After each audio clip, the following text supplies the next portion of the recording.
जय श्री श्याम, जय मनोना धाम। आप सभी श्याम भक्तों का स्वागत है एक नई वीडियो में, एक ताजा अपडेट के साथ। तो इस वाली वीडियो में उन श्याम भक्तों के लिए बहुत ही महत्वपूर्ण जानकारी हम देने वाले हैं जो श्याम भक्त यहाँ पर पहली बार आ रहे हैं या फिर पहले भी कई बार आ चुके हैं और जिन श्याम भक्तों की मनोकामना पूरी नहीं हुई है, और जो श्याम भक्त यहाँ पर 3 फरवरी से लेके 20 मार्च तक आ रहे हैं या फिर आना चाहते हैं, उन श्याम भक्तों के लिए तो बहुत ही ज्यादा महत्वपूर्ण जानकारी हम देने वाले हैं।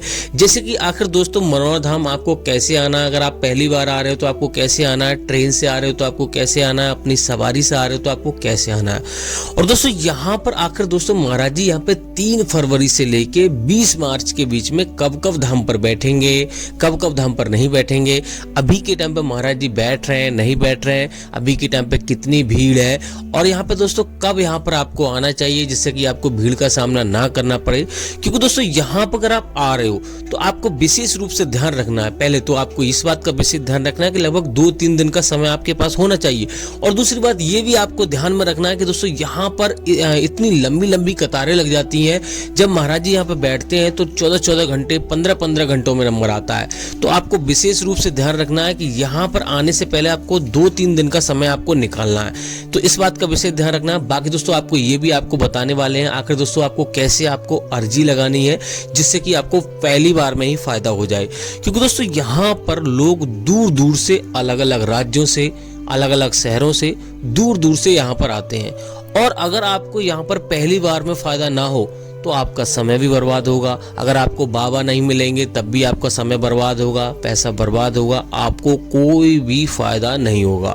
तो यहाँ पर आपको बताने वाले हैं आखिर दोस्तों कैसे आपको लाइन में लगना है। क्योंकि कभी कभी यहाँ पे 14-14 घंटे 15-15 घंटों में नंबर आता है, इतनी लंबी लंबी कतारें लग जाती हैं। तो यहाँ पर आपको कैसे आपको लाइन में लगना है जैसे कि भीड़ का सामना ना करना पड़े, कैसे आपको टोकन प्राप्त करना है जिससे कि आपको लाइन में लगना ही ना पड़े, और भी बहुत सारी महत्वपूर्ण जानकारी आपको देने वाले हैं। जैसे कि यहाँ पर अगर आप आ रहे हो तो कहाँ पे आपको फ्री में ठहरना है, कहाँ पे आपको पैसा देके ठहरना है, और कितना खर्चा आएगा एक व्यक्ति का, और दोस्तों यहाँ पर खाने पीने का खर्चा कितना आएगा, यहाँ पर आपको क्या क्या चीज़ें करनी है, क्या क्या चीज़ें नहीं करनी है जिससे कि आपको फ़ायदा जल्दी मिल जाए। तो चलिए दोस्तों वीडियो को शुरू करते हैं। बस आपको करना क्या होगा, वीडियो को शुरू से लेके एंड तक देखना है, यानी कि अंत तक आपको देख लेना है। अगर आप वीडियो अंत तक देख लोगे तो आपको 100% फायदा होगा, इस बात की मैं गारंटी दे रहा हूँ। क्योंकि दोस्तों यहाँ पर जो भी आते हैं कोई ना कोई समस्या लेकर आते हैं, बड़ी से बड़ी बीमारी हो गई, बड़ी से बड़ी समस्या हो गई, तो ऐसी बहुत सारी समस्याएं, बहुत सारी बीमारी लेकर लोग आते हैं और यहाँ पर कल्याण होता है। लेकिन यहाँ के जो नियम कायदा कानून है उनको फॉलो करना होता है, तभी यहाँ पर फायदा होता है। इस बात का भी विशेष आपको ध्यान रखना है। तो अब दोस्तों बात करते हैं यहाँ पर सबसे पहले आपको आना कहाँ पर है। देखो दोस्तों ये धाम उत्तर प्रदेश राज्य के बरेली जिला में पड़ता है। गांव का नाम है मनोना और तहसील का नाम है आंवला और जिले का नाम है बरेली। तो आप किसी भी राज्य से, किसी भी शहर से आ रहे हो, ट्रेन से आ रहे हो, चाहे अपनी सवारी से आ रहे हो, तो सबसे पहले आपको बरेली आना होता है। बरेली से मनोना धाम की जो दूरी है वो लगभग 40 से 45 किलोमीटर की दूरी है। तो आप बरेली आपको सबसे पहले आ जाना। उसके बाद आप वहाँ से आप ट्रेन से आना चाहते हो, ट्रेन से भी आ सकते हो, जिसका किराया आपको 20 रुपये का लगेगा। और यहाँ पर रोडवेज बस से आना चाहते हो तो उसका किराया आपको यहाँ पे 80 से 90 रुपये का लगेगा। और यहाँ पे टैक्सी वगैरह करके आना चाहते हो तो उसको 500-600 रुपये में आपको आराम से सीधा मनोना धाम पहुँच जाओगे।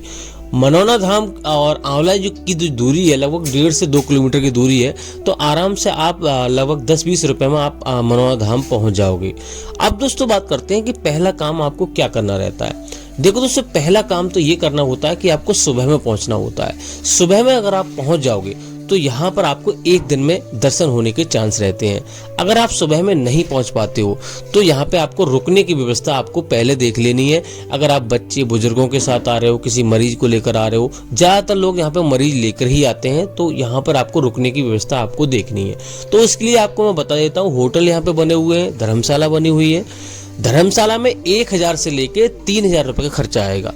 और यहाँ पर राधेश्याम एक होटल है, वहाँ पर अगर आप रुकोगे तो 800 रुपये से लेके 1800 रुपये का खर्चा आएगा, 12 बजे से लेके 12 बजे तक।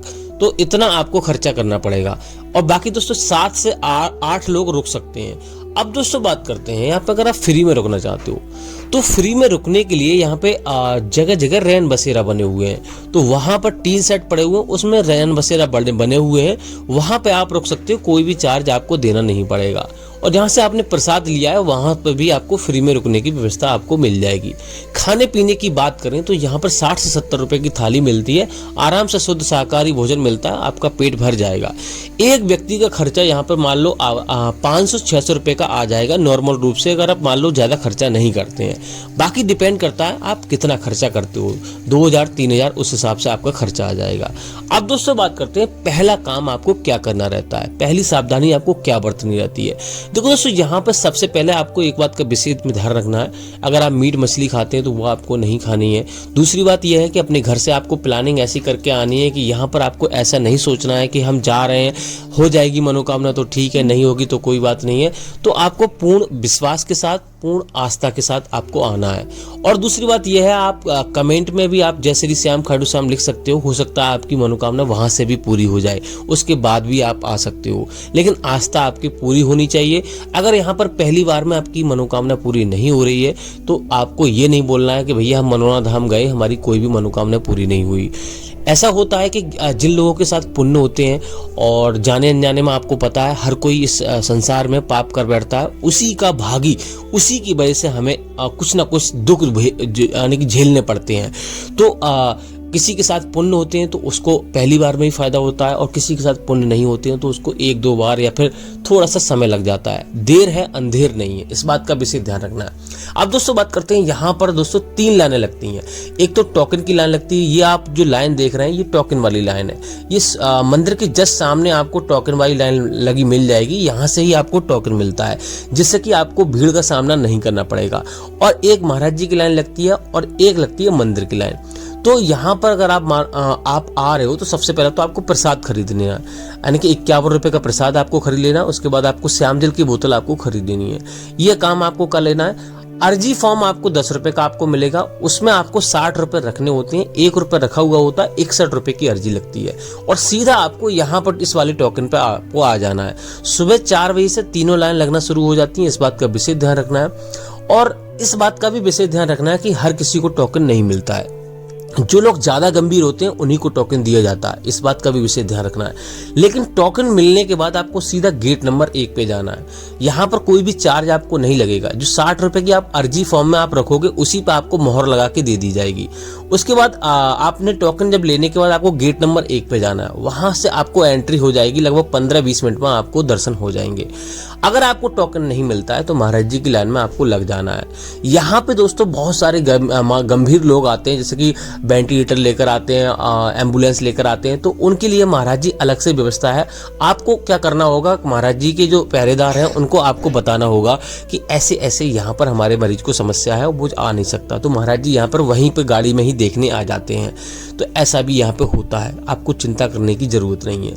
वैसे तो महाराज जी ये बोलते हैं ज्यादा गंभीर कोई मरीज है उसको लेकर यहाँ पे ना आए, अपने घर से ही आप यहाँ पे श्याम जल पिलाइए। यहाँ पे आप स्वयं आइए, किसी स्वस्थ व्यक्ति को भेज दीजिए और यहाँ पर फोन में फोटो वगैरह आप लेकर आइए, आराम से श्याम जल पड़वा के लेके जाइए और घर पे ही आपको श्याम जल का सेवन आपको करवाना है। इस प्रकार का आपको घर पे ही आप यानी कि करवाइए सारे काम, आपको फायदा घर पे जब होने लगे तब यहाँ पर आपको आना है। अब दोस्तों बात करते हैं यहाँ पे महाराज जी कौन कौन सी बीमारियां देखते हैं, कौन कौन सी बीमारी नहीं देखते हैं। पहले तो यहाँ पे आप देख सकते हो ये महाराज जी की लाइन है, जो कि बहुत लंबी लाइन लग जाती है। यहाँ पर अगर आप मान लो सुबह में अगर आप आ गए 7-8 बजे तक तो यहाँ पे आपको दर्शन हो जाएंगे। तो महाराज जी यहाँ पे सभी प्रकार की बीमारी देखते हैं, सभी प्रकार की समस्याएं देखते हैं, आराम से, कोई दिक्कत वाली बात नहीं है। सावधानी आपको ये बरतनी है कि यहाँ से श्याम जल लेके आपको सीधे अपने घर जाना है, कहीं रिश्तेदारी अगर ऐसी जगह आपको नहीं रुकना है। दूसरी बात यह है कि आपको कभी भी ऑनलाइन अर्जी नहीं लगानी है, ऑनलाइन श्याम जल आपको नहीं यानी कि मंगाना है, इस बात का भी विशेष ध्यान रखना है। दूसरी बात यह है कि दोस्तों यहाँ पर आपको कभी भी आपको अब्द शब्द नहीं बोलने हैं और कभी भी आपके मन में नेगेटिविटी नहीं आनी चाहिए, इस बात का भी विशेष ध्यान रखना है। अब दोस्तों बात करते हैं यहाँ पर आपको और क्या क्या करना है जिससे कि आपको पहली बार में ही फायदा हो जाए और लाइन में आपको ज्यादा भीड़ का सामना ना करना पड़े। देखो दोस्तों, यहाँ पर मैंने आपको पहले बता दिया, सुबह में अगर आप पहुंच जाओगे तो आपको ज्यादा भीड़ का सामना नहीं करना पड़ेगा, करना भी पड़ेगा तो आपका 1-2 घंटे में नंबर आ जाएगा। अगर आपका मान लो मरीज सक्षम नहीं है लाइन में लगने के लिए, तो आपको करना क्या है, किसी स्वस्थ व्यक्ति को लाइन में लगा देना है। जब आपका नंबर आए तब अपने मरीज को बुला लोगे आराम से, कोई आपको दिक्कत नहीं होगी। मान लो अगर आप सुबह में नहीं पहुंच पाते तो आपको धर्मशाला या होटल में रुकना है, मैंने आपको बता दिया, खर्चा भी आपको बता दिया कितना होना है। अब दोस्तों बात करते हैं महाराज जी कौन कौन से धाम पर बैठते हैं, कौन कौन से धाम पर नहीं बैठते हैं। तो महाराज जी यहाँ पे वेडनेसडे और थर्सडे यानी कि बुधवार और बृहस्पतिवार को धाम पर नहीं बैठते हैं। अगर आप किसी भी दिन आ रहे हो और बीच में ये पड़ गया दिन, 2 दिन पड़ गए, तो आपको ये ध्यान रखना है इस दिन महाराज जी धाम पर नहीं मिलेंगे। फिलहाल दोस्तों महाराज जी आज और कल महाराज जी धाम पर ही आपको मिलेंगे। आगे का अपडेट अभी क्लियर नहीं हो पा रहा है, मैं हर एक वीडियो में पहले ही आपको बता देता था कि इतनी तारीख से इतनी तारीख को महाराज जी धाम पर बैठेंगे, लेकिन फिलहाल दोस्तों महाराज जी अचानक कहीं पर भी जाने वाले हैं। तो आप डेली हमारी वीडियो देखिए, डेली हम अपडेट देते हैं, सुबह 9 बजे हमारी वीडियो आ जाती है। बाकी कुछ और जानना है तो आप कमेंट कर दिए। फिलहाल दोस्तों इस वाली वीडियो को यहीं रोकते हैं, तब तक के लिए जय मनोना धाम जय खट।